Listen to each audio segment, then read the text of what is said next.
नमस्कार। जागरण न्यूज में आपका स्वागत है। मैं हूं नीलू रंजन और मेरे साथ हैं मेरे वरिष्ठ सहयोगी जयप्रकाश रंजन।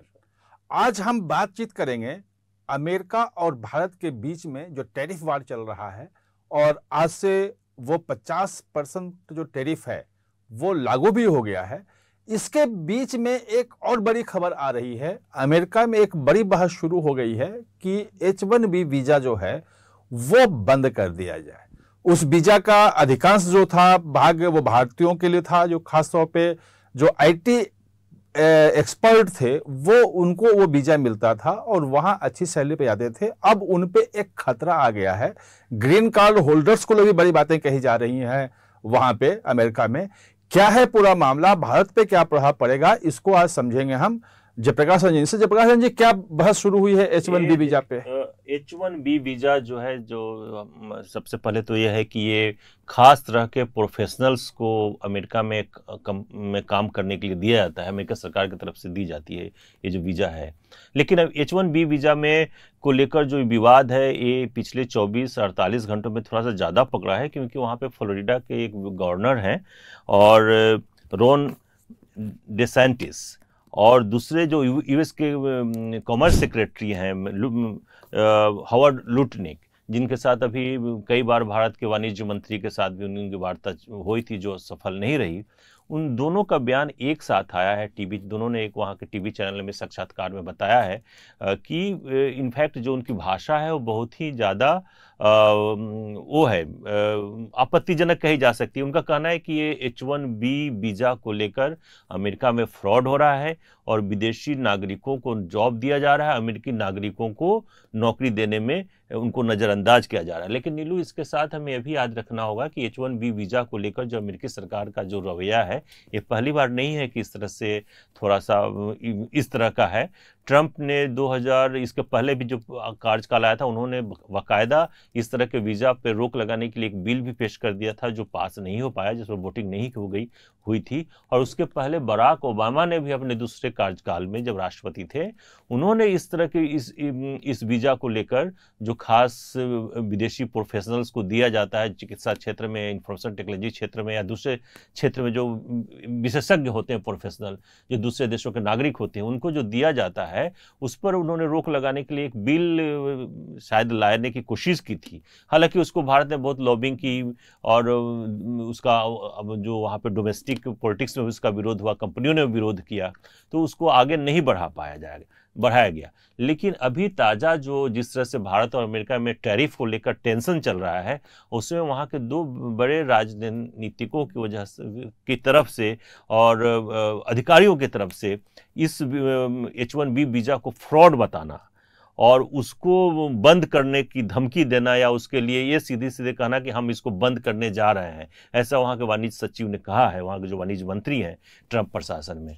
तो ये कुछ बताता है कि शायद इस बार ज़्यादा गंभीरता से उस पर विचार किया जा रहा है। वैसे भी हम देख रहे हैं ट्रंप प्रशासन के इस कार्यकाल में जो कहते हैं उसको एक तरह से करते हैं। लेकिन H1B वीजा जो है वो खास तौर पे भारत के खिलाफ या भारतीयों के खिलाफ क्यों माना जाता है? क्या सबसे अधिक लाभ भारतीय ले रहे हैं उसका? हाँ, इसका पूरा डाटा है। इसका जो डाटा कुछ मैंने भी अभी निकाल कर रखा हुआ है, जो पूरा डाटा है इसमें जो लगभग पिछले अगर 10 साल का देखें तो हर साल जो अमेरिका वीज़ा देता है, H1B वीज़ा देता है, उसमें 73% से लेकर 78% वीज़ा जो है भारतीय पेशेवरों को मिलता है।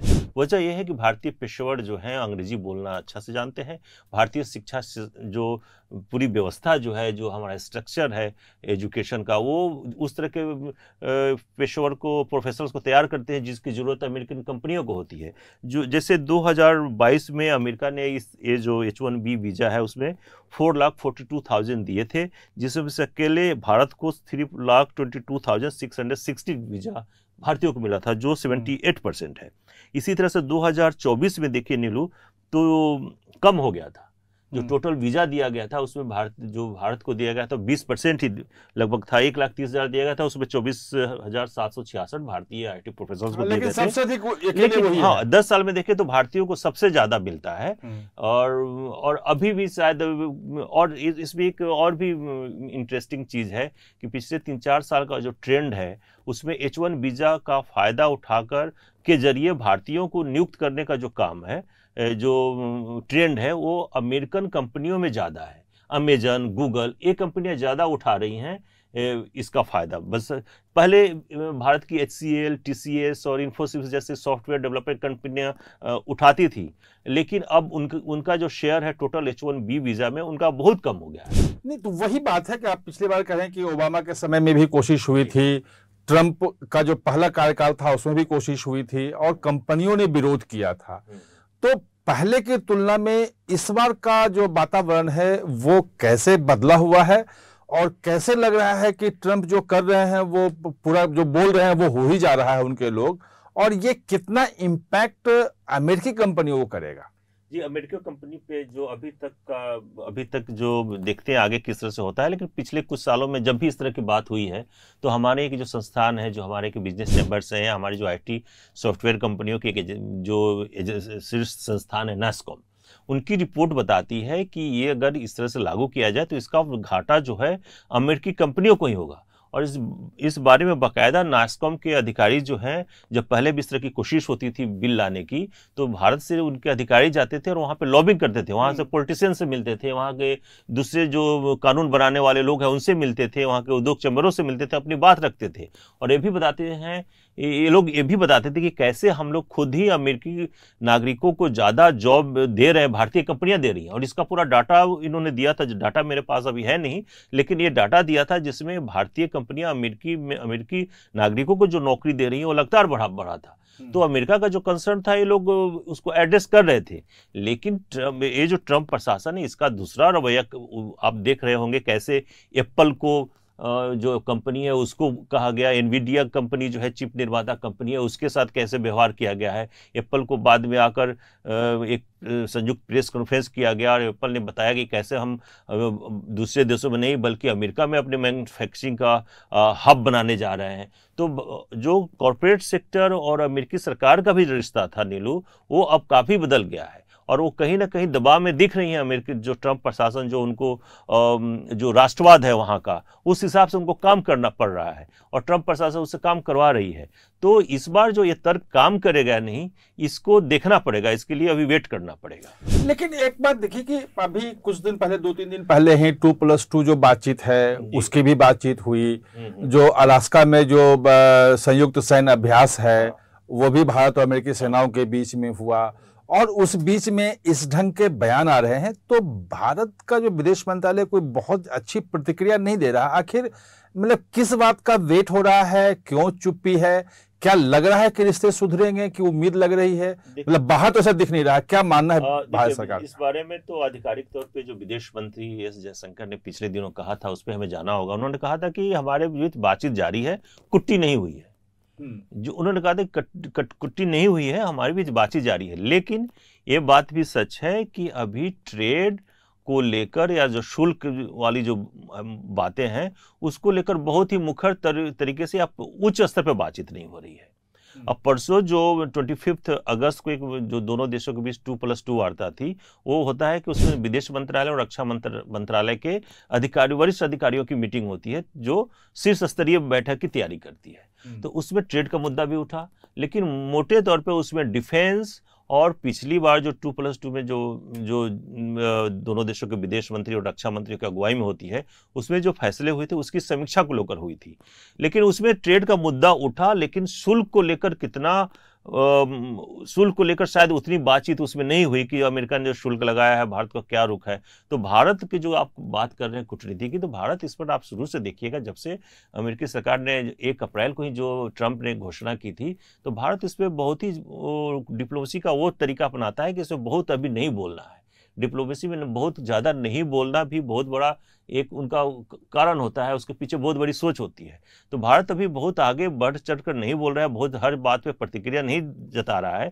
लेकिन जब जब ट्रंप प्रशासन की तरफ से भारत के खिलाफ कोई आपत्तिजनक बयान आया, आपत्तिजनक बयान करने का मतलब कि भारत पे हम टैक्स लगा देंगे, तो भारत ने उसको, या भारत को टैरिफ किंग जो बताया गया, तो भारत विदेश मंत्रालय ने उस पर आधिकारिक तौर पर प्रतिक्रिया जारी की है कि यह गलत है, असंगत है। नहीं, लेकिन एक चीज और आ रही है, जैसे आपने कहा कि एप्पल ने $500 बिलियन का निवेश, $600 बिलियन का निवेश का वहां पे कहा है और सब कुछ वही बनाएंगे। लेकिन अभी कल जो फिर बयान आया एप्पल का कि भारत में जो है वो अभी निवेश बढ़ाएंगे और उत्पादन बढ़ाएंगे। और सारे जो आईफोन 17 जो हैं उसका उत्पादन शुरू भी हो गया है। तो ये एक दो तरफ है कि ये कंपनियां और वहां के अधिकारी भी जो 2+2 बातचीत हो या सैन्य अभ्यास की बातचीत हो या जीई की जो बातचीत हो रही है वो इंजन ट्रांसफर करने की, तो वो भी बातचीत मतलब चल रही है। तो ये ट्रंप जो बोल रहे हैं, जो पॉलिटिशियन वहां जो बोल रहे हैं, जो पॉलिटिशियन के बयान दे रहे हैं, और जो वहां के इंस्टीट्यूशन अधिकारी जो हैं जो बातचीत कर रहे हैं, उसमें लग नहीं रहा है कहीं कुछ ऊपर नीचे अंतर है। नहीं, अंतर नहीं है, क्योंकि आप इस तरह से देखिए, अगर एप्पल वाली घोषणा की बात कीजिए या जिस तरह से एप्पल के जो सीईओ हैं टिम कुक, उन्होंने ट्रंप के साथ जो प्रेस कॉन्फ्रेंस किया था, वो उस घोषणा के आधार पे जाइएगा आप नीलू रंजन, तो ये देखेंगे कि वो ट्रंप फ्यूचर, वो जो है एप्पल की घोषणा जो फ्यूचर के लिए बात हो रही है। और अभी जो बात हो रही है, जो कहा कि भारत में ही बनेगा, तो आईफोन 17 का लॉन्चिंग अगले कुछ ही दिनों में है, इसी महीने सितंबर में ही है, जल्दी है, कुछ दिनों में ही होने वाली है। तो उसके लिए तो इतना जल्दी वो अमेरिका में नहीं कर सकते, लेकिन एप्पल ने कई जो घोषणाएं की कि अमेरिका के 12 राज्यों में अपनी फैक्ट्री लगाएंगे। ये बताया कि जो उसमें एप्पल के कुछ पार्ट्स ऐसे होते हैं जो दुनिया में एप्पल के कहीं भी फैक्ट्री हो, वो आने वाले कुछ सालों में या मेरे ख्याल से 2 या 3 सालों में उनका निर्माण अमेरिका में ही किया जाएगा, जो बहुत ही ज़्यादा ये सारे लोगों के लिए ये है कि ये एक तरह से बताया जा रहा है कि एप्पल की तरफ से बहुत बड़ा फैसला है ये, कि अपने कुछ पार्ट्स को पूरी तरीके से दुनिया में सिर्फ अमेरिका में बनाना। तो ये बताता है कि अमेरिका, जो ट्रंप प्रशासन का, ट्रंप की जो कोशिश है कि जो अमेरिकी जो मैन्युफैक्चरिंग कंपनियां हैं धीरे धीरे जो दूसरे देशों में कम लागत की वजह से जा रही थी अपना प्रॉफिटेबिलिटी बढ़ाने के लिए या दूसरी वजहों से, अब उनको वापस लाना है। ये उनका राजनीतिक एजेंडा था और वो उसके तहत काम कर रही है। जबकि भारत में एप्पल का अभी है, लेकिन फ्यूचर में भारत में भी बहुत बड़ा बाजार होगा।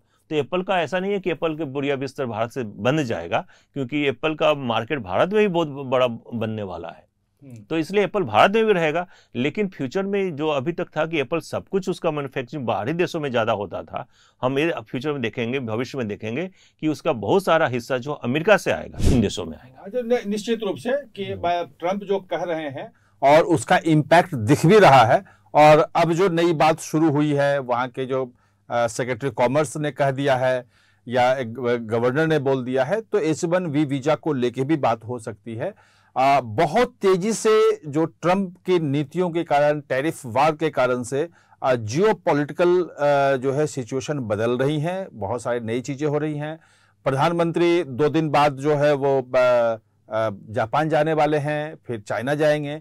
इन तमाम चीजों पे जयप्रकाश रंजन से हम बातचीत करते रहेंगे और समझते रहेंगे कि क्या हो रहा है, कैसे हो रहा है, उसका क्या मतलब है।